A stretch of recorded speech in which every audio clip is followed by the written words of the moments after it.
So, what's the most common question that I get asked on my YouTube channel or LinkedIn? It's about supply chain education. How do I get into supply chain?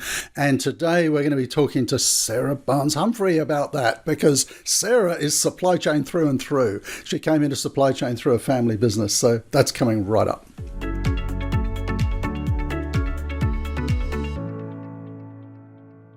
So Sarah Barnes-Humphrey, you came through a family-owned 3PL business. That's how you got into supply chain. If you were going to be giving some advice to people thinking of getting into supply chain these days, what kind of stuff would you tell them? Or would you do things differently looking back on your supply chain career? Yeah, two important questions. I think I wouldn't get too hung up on the program that you're taking because I think that once you get into it, you don't quite realize how many different directions that you could go in. And I think, trying out the different aspects of supply chain to really understand where you want to be is going to be critical to your career success. I would also talk about having some sort of understanding of tech in some aspect or another, I think would be ideal to anybody's supply chain career right now. As for me doing it over, so I actually got all of my designations while I was working in the family business. And I don't think I would do it all over again. In any other way than I did it originally. It took me 10 years. I got certifications, I got designations, I got to take different courses and programs. I got to take programs in freight and supply chain management and customs and the Forum for International Trade training, right? Like I got my designation in international trade. And the only reason why I did that was because as I was growing in my career and understanding the different paths that I could take and what I wanted to learn more about, that's when I signed up for the different programs and the courses. And there's so much amazing content out there right now. And, courses and designations are going into micro badging. And, so I would take advantage of that all over again, especially now, companies are looking for students that come out of supply chain programs to have on-hand experience. Or you're going to start at the beginning or at the bottom to get that on-hand experience. And so, yeah, I wouldn't change a thing. That's really interesting because one of the most common questions I get is should I go and do this MBA, this MSc? And my advice to people very often is don't get overly hung up on the qualifications. Yeah. The fact that you're doing a supply chain degree and the major is this or that, once you get into supply chain, your interests and your opportunities are probably going to take a different track anyway. And it's interesting, that you've done that, developing self-development, if you like, through your career without having to sort of go off to university and do years and years of study. My background was very similar. I was in supply chain for 10 years before I ever had the opportunity to get near a university.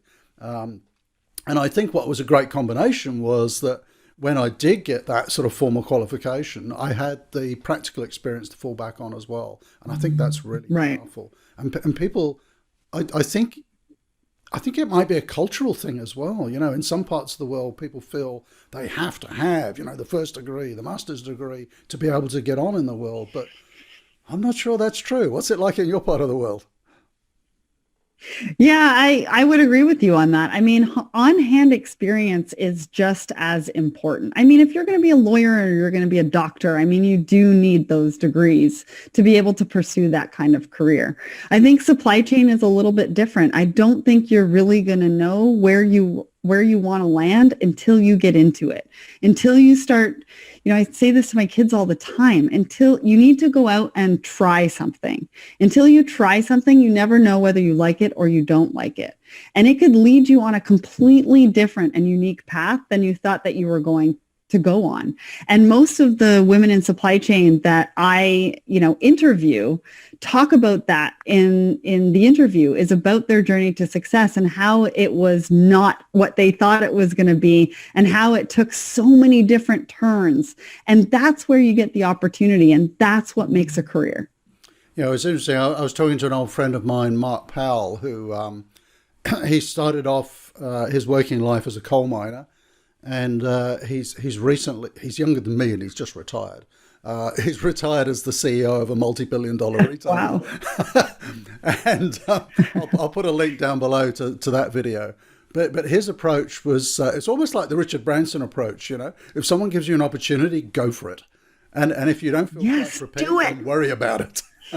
It doesn't matter. You know, you Just need to do know it, enough right? not to completely fall flat. That's all. It's the Nike, right? Just do it. Yeah. Just do it. It doesn't matter. You're going to learn. Whether you have all of the qualifications or not, you are going to learn on the job regardless. Yeah. And I think for all those people who are saying, you know, which degree should I do? You know, it's great to have a first degree, you know, to get yourself into business. You know, it does lend some credibility.